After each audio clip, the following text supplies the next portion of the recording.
John Lynch talked to the media, and John Lynch made it clear. Listen, they want Brandon Aiyuk to be there for a long time. They are going to make his contract a priority after the draft. They also are willing to let him play on his fifth-year option. Now, somebody quickly asked, do you think Aiyuk is willing to play on his fifth year? And he kind of laughed and said, well, that's the question that needs to be answered. So he said, yeah, exactly. He said all the right things.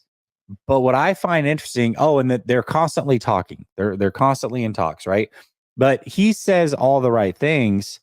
Aiyuk comes out immediately after John Lynch talks and puts on his Instagram, in all emojis, by the way, so you got to decipher what he's saying. He said, money talks and BS walks. To which George Kittle caught wind of that and put on his Instagram, in all emojis, don't walk away. Those hands are about to get you the bag.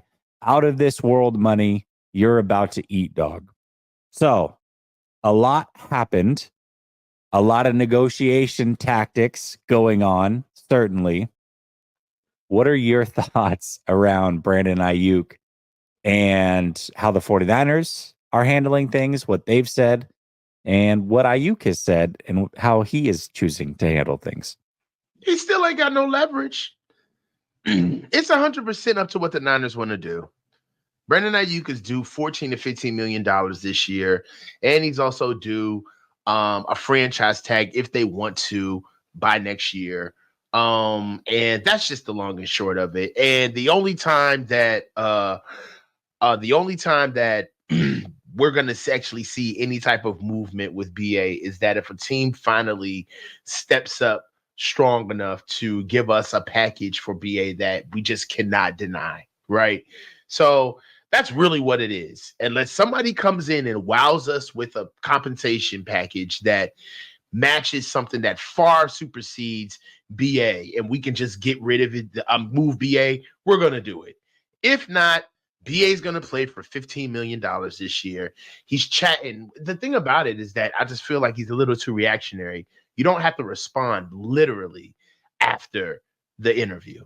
I mean, how heavy-handed can you be? I mean, you know what I'm saying? You're kind of more on the nose on that one. A little too on the nose. And again, this is just kind of more of what we've been seeing through the whole offseason. BA is doing a lot of chirping because this is all he can do. This is it. This is the long and short of his leverage, right? I mean, unless he flat out comes and says, I want to trade, and then you're a malcontent and you're used goods anyway. And then that's how the league works. You'll be out of here in 3 years. So it's nice. I understand BA is doing what he's supposed to be doing right now because he wants his bag. And a little bit of healthy leverage never hurts anybody. But at the same time, if you just want to take it down to the money aspect, like the actual brass tacks of the situation, BA is due $14 million in change. The Niners don't have to do anything. He will show up and play. He's going to play really hard because it's going to be in a contract year. And even in the contract year, if the Niners really want to take it to the next level, they can franchise him and keep him a whole nother year and then really get the compensation that they want from him. So this really is just kind of like good off-season fodder. Yeah, I tend to agree. I really do. I've said it multiple times. I personally don't think BA is going to go anywhere. But if BA truly came out and said, listen, I don't want to be here, I do think the 49ers would try their best to make something happen. Mm-hmm. I don't think they want a player here that doesn't want to be here.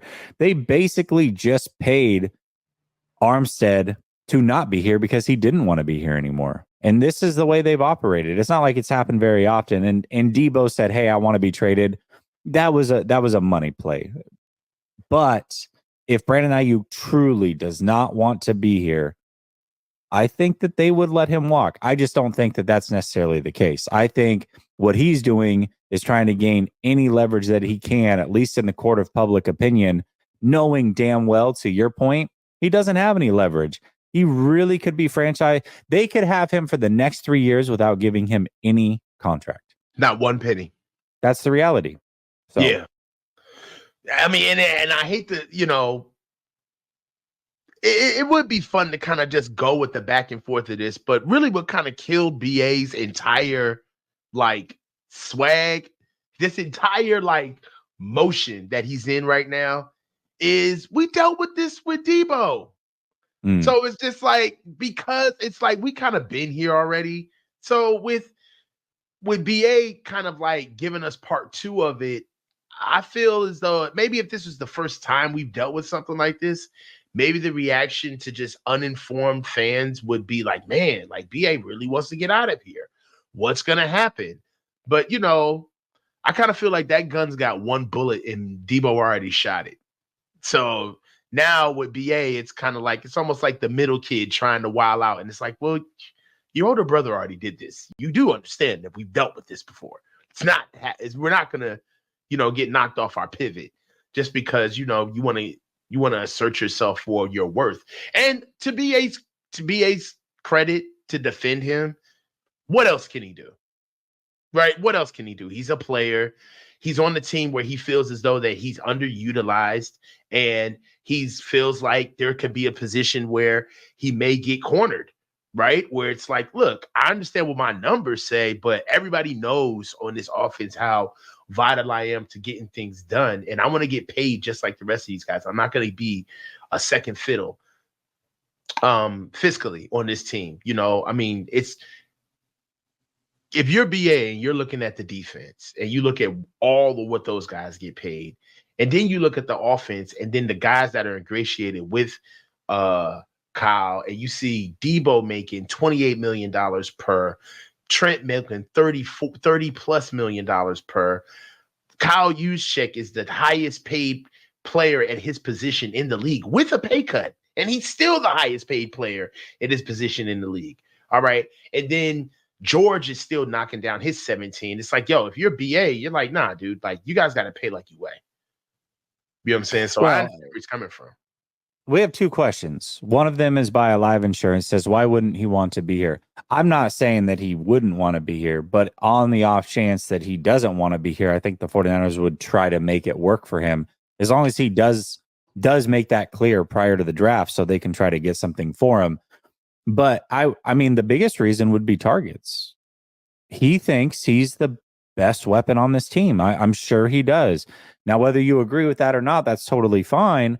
But that's the way that he thinks. That's the way that these guys who are great all think. So I'm sure Debo thinks the same thing, and CMC and Kittle and whatever.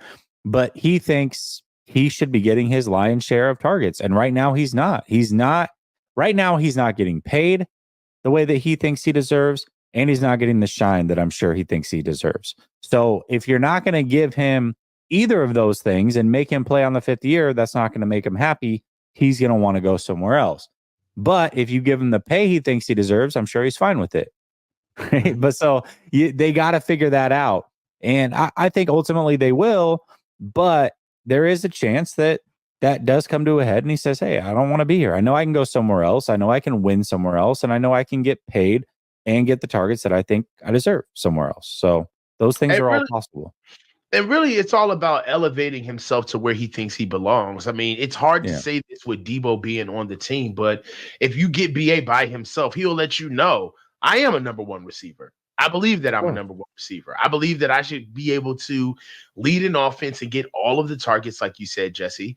And I want to get paid like the number one option on an offense. And I feel like in today's NFL, it's open season on being a really good receiver. Everybody needs one. Every team needs one. And for BA to hold that title on this team, but for it to not reflect on the balance sheet, I can see where his beef is. It's like, look, every number one receiver around the NFL, up and down the NFL, they get paid like they're the number one threat. I'm the number one threat on this team, but the only difference is that I get used for clear out routes. I get used for definitely getting other people open. And then on top of it, I block my ass off and I'm a malcontent. I'm a malcontent in the I'm not a malcontent in the locker room. It's like, and then not only that, but then I have to take second fiddle to